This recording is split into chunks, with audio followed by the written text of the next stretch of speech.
Nació el 1 de mayo de 1852, en Petilla de Aragón, un pequeño y aislado pueblo enclavado en tierras navarras, aunque perteneciente administrativamente a Zaragoza. Santiago Ramón y Cajal vino al mundo en una modesta vivienda donde su padre, Justo Ramón, ejercía como médico cirujano. Era un hombre severo y autodidacta, formado a base de esfuerzo y empeñado en que sus hijos ascendieran en la escala social mediante el estudio. Su madre, Antonia Cajal, era una mujer bondadosa y paciente, que equilibraba la dureza del padre con ternura silenciosa. Desde niño, Santiago mostró un temperamento rebelde, inquieto y enérgico. No fue un alumno ejemplar. Detestaba la memorización mecánica y prefería perderse en la contemplación de la naturaleza o en la creación de dibujos fantásticos. Tenía una imaginación desbordante, y desde muy temprano se sintió atraído por el arte, en especial la pintura. Soñaba con ser pintor, no médico, y este deseo se convirtió en motivo de constantes conflictos con su padre. Su infancia transcurrió entre varios pueblos de Aragón, debido a los continuos traslados profesionales de su padre. Vivieron en Larrés, Luna y Valpalmas. En cada lugar, Santiago parecía más interesado en construir cañones con madera, observar insectos con rudimentarias lupas o fabricar cometas, que en seguir la rutina académica. Incluso llegó a ser expulsado de la escuela por su actitud díscola y su afición a los dibujos irreverentes en los márgenes de los cuadernos. Su padre, alarmado por lo que consideraba un futuro malgastado, decidió tomar cartas en el asunto. Durante un verano, llevó a Santiago a un cementerio para enseñarle anatomía de forma directa, utilizando restos humanos como material de estudio. Aquella experiencia, aunque impactante, despertó en el joven un interés nuevo, una mezcla de fascinación y horror por el cuerpo humano. Era el primer paso, aún incierto, hacia la medicina. Pese a su escasa disciplina inicial, Santiago poseía una memoria privilegiada y una capacidad visual extraordinaria. Podía recordar con gran precisión estructuras complejas y plasmarlas en dibujos detallados. Este talento natural, combinado con la insistencia paterna, acabó guiándolo hacia los estudios serios. En 1869, con apenas 17 años, se matriculó en la Facultad de Medicina de la Universidad de Zaragoza. Aquel adolescente turbulento, que había desafiado maestros y soñaba con ser artista, estaba a punto de iniciar una transformación que cambiaría su vida y la historia de la ciencia. Cuando Santiago Ramón y Cajal ingresó en la Facultad de Medicina de Zaragoza en 1869, lo hizo sin pasión verdadera por la carrera. Aún latía en su interior el deseo de ser pintor, pero poco a poco, el estudio del cuerpo humano comenzó a atraerlo. Sus primeras prácticas de disección lo hipnotizaron. En vez de copiar láminas ajenas, prefería dibujar él mismo lo que veía en el microscopio. Era su forma de entender el mundo, observar, interpretar, representar. A los 21 años, en 1873, obtuvo el título de licenciado en medicina. Aún así, su vida académica seguía sin dirección clara. No había aún señales de que se convertiría en uno de los gigantes de la ciencia. Por entonces, España vivía momentos convulsos. La Tercera Guerra Carlista sacudía el norte y las colonias requerían médicos militares. Movido por la necesidad económica y por un cierto espíritu aventurero, Santiago se alistó en el cuerpo médico del ejército español y fue destinado a Cuba, que vivía la Guerra de los 10 años, una sangrienta lucha entre independentistas cubanos y las autoridades coloniales. Su experiencia en la isla fue brutal. Entre 1874 y 1875, vivió de cerca el sufrimiento, la malaria, la disentería, el hambre y la muerte. Él mismo contrajo enfermedades tropicales que casi acaban con su vida. Fue un tiempo de aprendizaje forzado, donde su vocación científica quedó en suspenso, pero su resistencia fue puesta a prueba. Como médico militar, atendió a cientos de soldados en condiciones deplorables, mientras soñaba con volver a España y dedicarse a la investigación. Durante largas noches febriles, Santiago reflexionaba sobre el rumbo de su vida. Si había de quedarse en este mundo, sería para seguir una misión más elevada. En sus propias memorias, reconoció que aquella experiencia lo endureció, pero también lo hizo madurar. Volvió a España en 1875 con el cuerpo debilitado, pero con una voluntad más firme que nunca. Estaba decidido a entregarse por completo a la ciencia. Ese mismo año, se doctoró en Madrid, presentando una tesis sobre la inflamación de la piel, basada en observaciones propias con el microscopio. Aquel modesto trabajo, sin embargo, ya revelaba su estilo, rigurosidad en la observación, claridad en el lenguaje y una profunda desconfianza por las verdades impuestas. La semilla del científico crítico y genial estaba germinando. Regresó a Zaragoza, donde comenzó a trabajar como profesor auxiliar. Compró su primer microscopio de segunda mano, una herramienta que se convertiría en su ventana al universo interior del cuerpo humano. Aún no lo sabía, pero estaba a punto de iniciar un viaje hacia el sistema nervioso, uno que cambiaría para siempre nuestra comprensión del cerebro. De regreso a Zaragoza tras su paso por Cuba, Santiago Ramón y Cajal se convirtió en un hombre nuevo. Cargaba con cicatrices físicas por las enfermedades que lo habían azotado en el trópico, pero también con una voluntad férrea. Había descubierto su vocación, la investigación científica. Su pasión por el microscopio crecía cada día.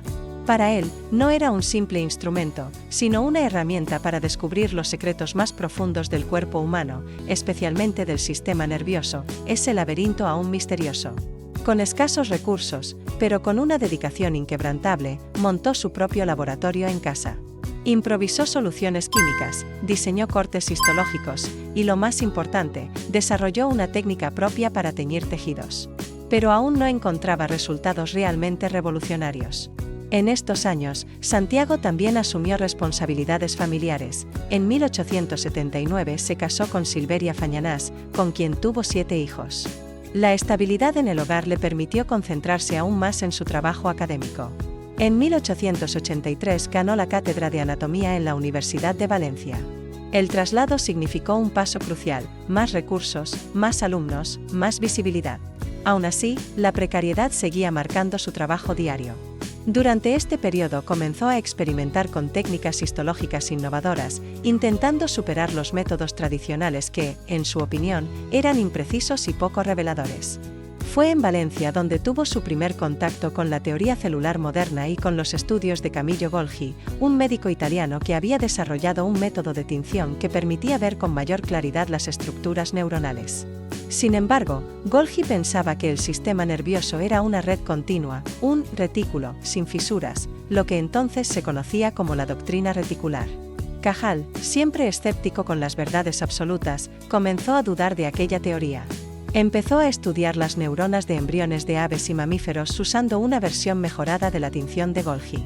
Lo que vio lo dejó sin aliento: las neuronas no formaban una red continua, sino que eran células independientes, separadas entre sí, comunicándose por contacto, no por fusión. Ese descubrimiento fue el germen de su futura revolución científica. En 1887, su vida dio un vuelco definitivo. Ese año recibió por primera vez preparados teñidos con la técnica de Golgi y comenzó a aplicarlas sistemáticamente. Cajal tenía una habilidad excepcional para observar lo invisible y traducirlo en dibujos precisos. A través de su ojo entrenado y su talento artístico, el sistema nervioso comenzó a desvelarse como nunca antes. Ese mismo año, se trasladó a la Universidad de Barcelona como catedrático de Histología y Anatomía Patológica.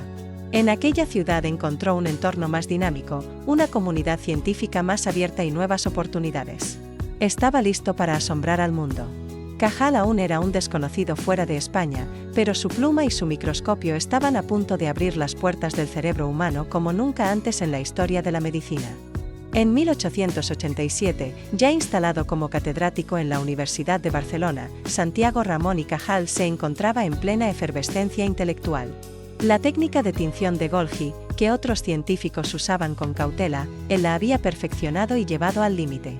Gracias a su destreza manual, su paciencia infinita y su don para el dibujo, comenzó a producir láminas de una belleza y precisión extraordinarias. En ellas se revelaban los secretos del sistema nervioso con una claridad jamás vista. Fue entonces cuando se enfrentó de lleno a la doctrina oficial de su tiempo, la teoría reticular. Cajal sostenía algo radicalmente distinto. Según sus observaciones, las neuronas no estaban conectadas de forma continua, sino que eran células individuales, separadas físicamente, que se comunicaban a través de lo que hoy llamamos sinapsis. Esta idea, que se conocería como la doctrina de la neurona, era revolucionaria, y al principio, escasamente aceptada. Decidido a mostrar sus descubrimientos al mundo, en 1888 Cajal asistió al Congreso Médico de Berlín. Llevó sus preparados, sus dibujos, y un maletín lleno de ilusiones. Pero se encontró con el escepticismo de los científicos europeos. Hablaba un idioma extraño para ellos, español, y su procedencia, desde la periferia científica de Europa, no ayudaba. Sin embargo, uno de sus trabajos llamó la atención de algunos neurólogos alemanes. La calidad de sus observaciones era innegable. En lugar de esperar reconocimiento externo, comenzó a publicar por su cuenta. Fundó su propia revista científica, trabajó incansablemente y en 1891 publicó una de sus obras clave, sobre la estructura de los centros nerviosos de las aves. Aquel trabajo, basado en observaciones minuciosas, abría una nueva era para la neurociencia. Su prestigio empezó a crecer, lenta pero firmemente. En 1892, fue nombrado catedrático de Histología en la Universidad Central de Madrid. Ya no era solo un científico solitario, se estaba convirtiendo en un referente. Comenzó a formar discípulos, a crear escuela y a fomentar la investigación en un país donde apenas había tradición científica moderna. En 1894, fue invitado a dar conferencias en la Sorbona de París, ante los principales fisiólogos de Europa. Aquella fue su consagración internacional. Cajal, el médico rural español, autodidacta, rebelde y apasionado, había conquistado los círculos científicos más exigentes del continente. Ese mismo año propuso algo aún más audaz, que las conexiones neuronales cambiaban con la experiencia. Era la intuición de lo que hoy conocemos como plasticidad cerebral. Su mente se adelantaba décadas a su tiempo. Para entonces, sus láminas y dibujos eran ya considerados obras maestras de la anatomía moderna. Lo que otros veían como manchas difusas al microscopio, él lo interpretaba como una arquitectura compleja y organizada. Cajal había abierto una ventana al cerebro, y el mundo empezaba a mirar a través de ella. Al comenzar el nuevo siglo, Santiago Ramón y Cajal ya era una figura consagrada en la ciencia europea. Pero en lugar de dormirse en los laureles, redobló su compromiso con la investigación. En 1900, fundó el Laboratorio de Investigaciones Biológicas, con sede en Madrid y financiado por el Estado español. Por primera vez, tenía un espacio propio, con recursos, colaboradores y discípulos. Allí, rodeado de microscopios y preparados teñidos, dio forma a lo que hoy conocemos como la Escuela Neurocientífica Española. Sus discípulos, como Jorge Francisco Tello, Nicolás Achúcarro y Fernando de Castro, continuarían la obra de su maestro, extendiendo sus hallazgos y desarrollando nuevas líneas de investigación. Cajal, a pesar de su creciente fama, siempre insistió en la importancia del trabajo duro, la observación paciente y el pensamiento crítico. Para él, la ciencia no era cuestión de genio, sino de voluntad. En 1904, publicó Textura del sistema nervioso del hombre y los vertebrados, una obra monumental en 2 volúmenes. Allí plasmó décadas de trabajo y cientos de ilustraciones hechas por él mismo. Aquel tratado se convirtió en una referencia obligada para todo neurocientífico del siglo XX. Y entonces, en 1906, llegó el mayor reconocimiento, el Premio Nobel de Fisiología o Medicina. Lo compartió, irónicamente, con Camillo Golgi, el creador de la técnica que él había perfeccionado, y uno de sus principales detractores. Mientras Golgi seguía defendiendo la doctrina reticular, Cajal había demostrado la individualidad de la neurona. El jurado del Nobel intentó reconciliar ambas visiones, pero la historia daría la razón a Cajal. La noticia del Nobel llenó de orgullo a España. Por primera vez, un español alcanzaba el máximo galardón de la ciencia mundial.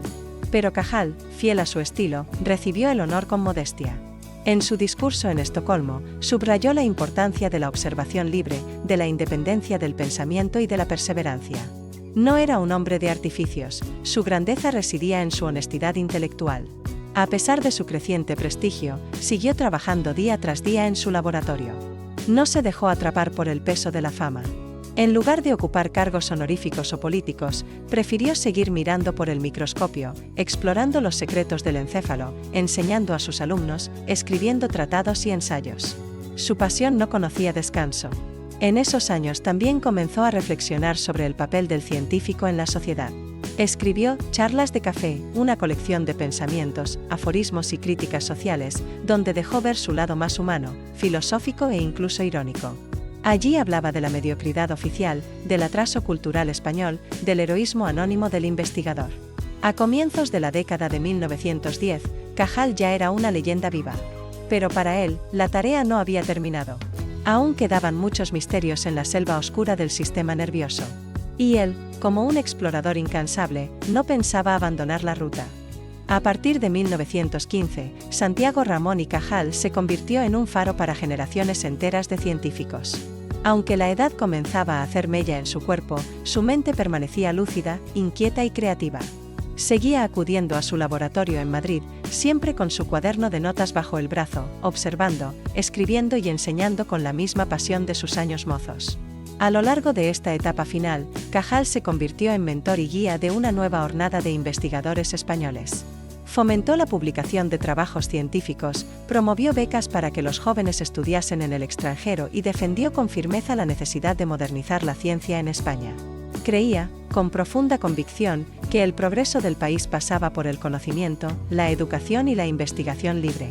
En 1922, fue nombrado director del Instituto Cajal, creado en su honor. Aunque nunca fue partidario de los homenajes grandilocuentes, aceptó con gratitud este reconocimiento, ya que significaba consolidar un espacio permanente para la neurociencia en España. Aquel instituto sería su última gran obra material. Durante esos años también escribió una de sus obras más conmovedoras y personales, Recuerdos de mi vida. En ella repasó su infancia rebelde, su pasión por el dibujo, su lucha contra la ignorancia y la mediocridad, y su incansable búsqueda de la verdad científica. En cada página se respiraba humanidad, humor y una profunda honestidad intelectual. Cajal no solo era un científico excepcional, sino también un extraordinario narrador de su tiempo. Pero a pesar de los honores y la admiración internacional, Cajal vivía con cierta amargura. El contexto político de España no era alentador. La dictadura de Primo de Rivera I y la agitación social y política de los años 30 después enturbiaban sus esperanzas de ver un país volcado en la ciencia y el conocimiento. El ruido del fanatismo, la burocracia y el atraso cultural lo deprimían profundamente. Aún así, nunca abandonó su puesto. Hasta el último año de su vida acudió a su laboratorio, dictó conferencias, escribió artículos y animó a sus discípulos. En su escritorio, siempre había un microscopio, una lámpara, una pluma, y la convicción de que aún quedaba algo por descubrir. El 17 de octubre de 1934, Santiago Ramón y Cajal falleció en Madrid, a los 82 años. Su muerte fue lamentada en todo el mundo científico. Había sido, sin duda, uno de los mayores genios de la medicina moderna y el fundador de la neurociencia tal como la entendemos hoy. Pero más allá de los premios, los tratados y las cátedras, su mayor legado fue la actitud. Cajal enseñó que un joven curioso, nacido en un rincón perdido, podía, con pasión y disciplina, desentrañar los misterios del cerebro humano. Que la ciencia era una aventura noble, reservada a los valientes. Hoy, su nombre vive en instituciones, escuelas, hospitales y libros. Sus dibujos aún se estudian. Sus intuiciones han sido confirmadas por las técnicas más avanzadas del siglo XXI.